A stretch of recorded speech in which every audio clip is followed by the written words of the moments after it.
Hello, and in this video I'm making a Dutch water bridge park.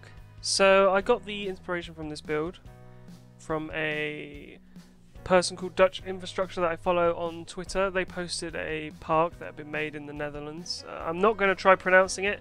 There will be a link in the description to the post that he made on Twitter and with images of what it looked like. Obviously it's in Dutch, so I'm not trying to pronounce that at all.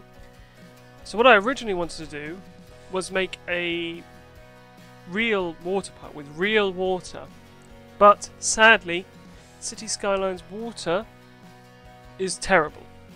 It wasn't possible. I tried quays, I tried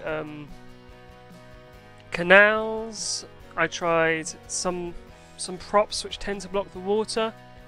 In the end it just wasn't feasible to get it to look how it looked in real life, with the water literally just on the top, almost overflowing onto the path, but not quite.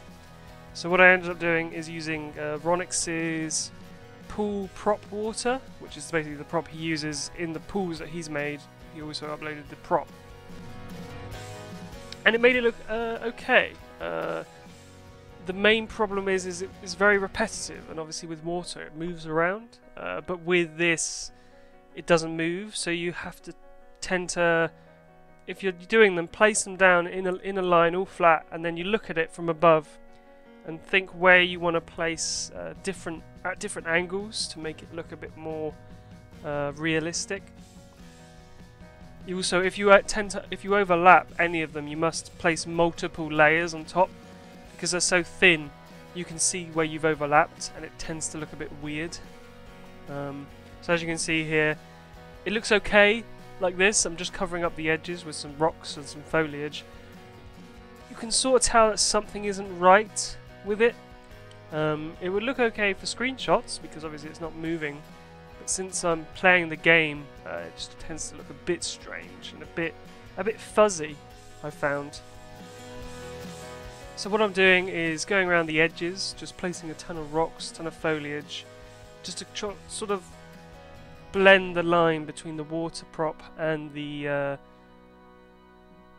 side.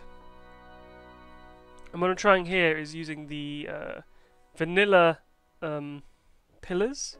I was planning to sink them down, but for some reason some of them go up and some of them go down. That's just vanilla props for you. They're a bit, well, fucked. There's not much to say about it. They're a bit terrible. I ended up using them, but I just placed them one by one and sink them in individually and use a bit less just to make it look a bit more realistic.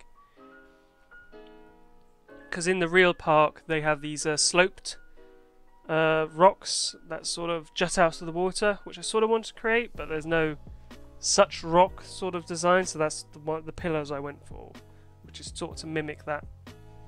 And I'm going around the edges, placing a load of water lilies right on the edge, because since they float on water, they obviously don't float on prop water, and you can't raise and lower them. But if you put them next to an edge, they'll follow the edge up and will sit just on top of the water at the angle I had them at.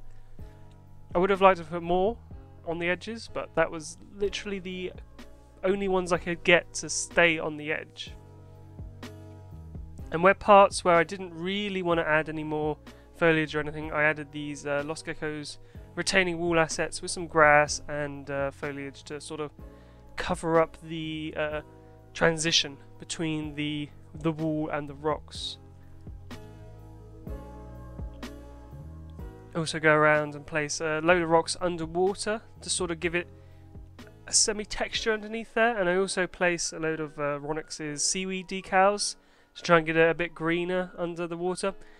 They didn't really change much, but maybe the rocks added a bit of texture to the bottom of the seafloor. I also used some of Strictosa's breakwater props just to give it a bit of difference between the props and the rocks, just to make it slightly different. As you can see there, I'm using both the wet rocks and the dry rocks, plus some of the vanilla rubble that came with the free update for natural disasters. They're okay. They're pretty good for what they are. They just create a bit of detail between the path and the rocks. So I wasn't really sure what to do with this end bit here. So I just placed a wall on the road just to sort of create a distinct barrier between the park itself and the road. I'm really not very good at ending parks, I found. I guess because I feel like they should be more there. But what I end up doing is very simple. And it's normally just a wall with maybe a row of trees. Which I guess is pretty much what they tend to do in real life. They tend to have a wall with a bit of trees. Also liven up the pavement a bit by adding these decals. But obviously there is a difference between the decal, which is brick, and the cement. So what I end up doing is using Ronix's grates to sort of break up that transition. I found that it's always useful to have a transitionary piece between two big medians of like decals. So if you want to use bricks and then you want to transition into concrete, it's always nice to have maybe a transitionary material in there, maybe the curbs from Ronix, or obviously those decals which are drains, which also work. So the houses, they were very simple. I used Lost Gecko's modern contemporary houses, which look very Dutch, and also use King Leno's townhouses, which are American, I believe, but also look very Dutch in their the way they look. The only problem is they're backwards for my liking. When you place them on the road, the front door is at the back and the drive is at the front. And obviously that is pretty typical of most places, but it didn't really fit with this area. So I just simply move it, copy them around, spin them around, and create this sort of curved wall of townhouses. I do a very similar thing on the other side. It's not much different. I've just left it in the video so that you can see how I place the houses, how I sort of clip them together, or try and avoid clipping them together as much as I can and try and line them up. But there's not really much more of the video to explain, so I'll leave you with the rest of the time-lapse, and there's a couple more end cinematics at the end. I hope you enjoyed. I'll see you next time.